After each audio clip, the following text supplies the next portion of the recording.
also become non-effective for some players. For example, a player using energizing imagery before a break will not feel the benefits of the technique. This is because they are using the technique at the wrong time. They will be aroused for a short while, but then after a break, this technique will not be beneficial as they have dropped in levels of arousal.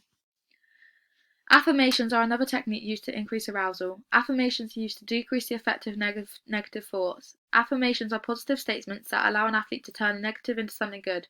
For example, using I can instead of I can't. These affirmations will allow the athlete to use short, powerful sentences that will increase their confidence and arousal during a performance. This type of arousal increase will allow the athlete to overcome a mental barrier. For example, in high jump, an athlete may feel very negative towards their next jump and think they are unable to clear it.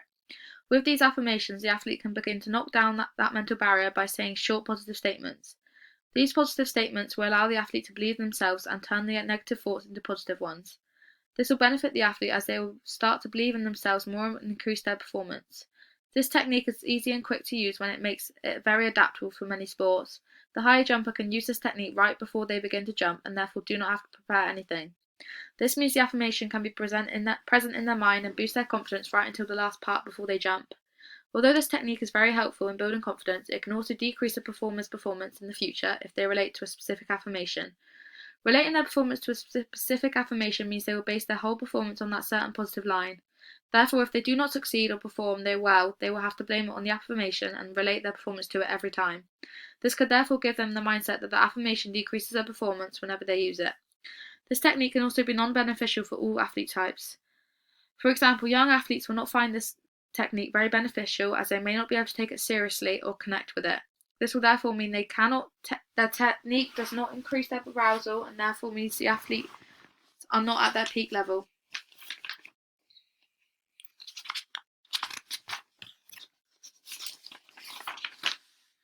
Decreasing arousal. Decreasing arousal is used to reduce the hype and tension that an athlete may feel. Progressive muscle relaxation is a technique used to decrease the arousal levels. This technique involves an athlete contracting a muscle for a few seconds and then releasing it. This allows tension to build up in the muscle and therefore the athlete can feel it be relieved out of the body when they begin to uncontract their muscle. This technique begins at the head and is done throughout the body so that the tension can be relieved throughout the whole body. This technique is very beneficial for an athlete that competes in fine motor movement sports, for example, a dart player. This technique relaxes the muscles and relieves any stress or strain built up in their muscle. This is beneficial for them as it means the athlete will have more control of their muscles and will increase their accuracy. This technique is easy to use and has no cost, therefore allows them to use it anywhere. This increases their performance as they will be able to control their contractions much easier with no built-up stress. This technique is also not as beneficial in certain situations. For example, doing this technique can cause cramp in the muscles which decreases an athlete's performance. During a dart competition, this will decrease their performance as they will not be able to use fine motor movements due to the cramping and not control their muscles as well.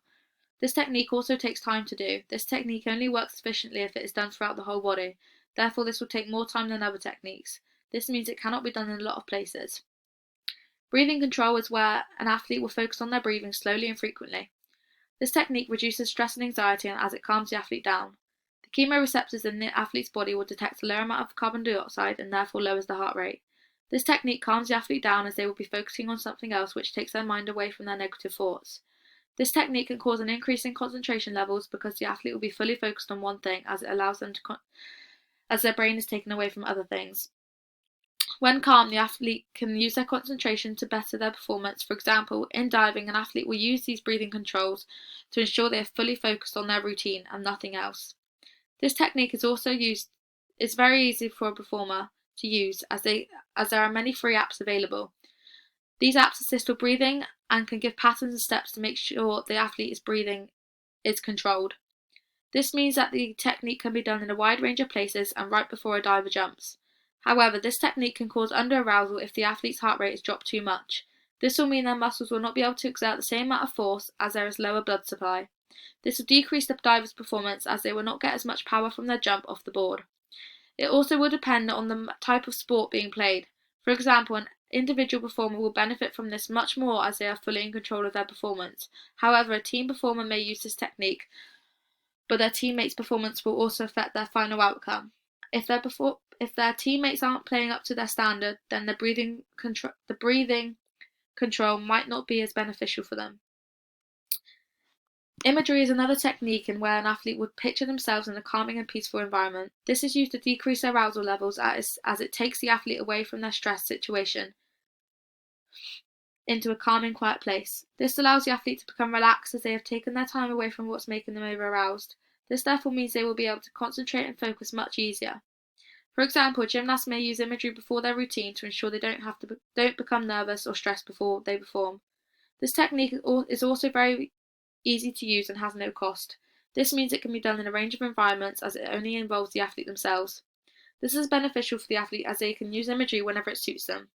However, imagery can also take the athlete's focus too far away. For example, a gymnast going too far into their imagery as they don't concentrate on their routine. This could cause them to forget certain aspects or not fully perform to their best ability. Imagery can also under-arouse the athlete. When the athlete uses imagery, it can cause them to lose some of their passion and excitement, meaning they aren't fully pumped for their performance. For example, a rugby player using this before they take a penalty and then remaining in this state when they begin to play the match again. This therefore means they will not have as much force and fight behind their tackles and decreases their performance as they are too relaxed.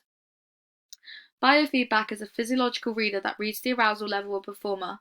They may be tested through a heart rate monitor, electrogram, electrodermal activity, or thermal tests. These tests allow scientists to see the specific arousal level in a performer and what causes them to drop or increase.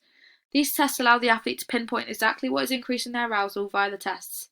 This is beneficial for an athlete as they will be able to reduce their stress levels by finding exactly what makes them increase their arousal.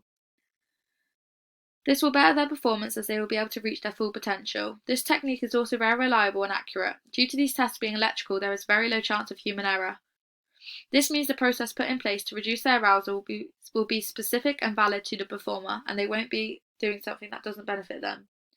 Although this technique is very beneficial, it is not available for all levels of performers. For example, this technique and machines are very expensive and therefore only available for elite and high-class performers.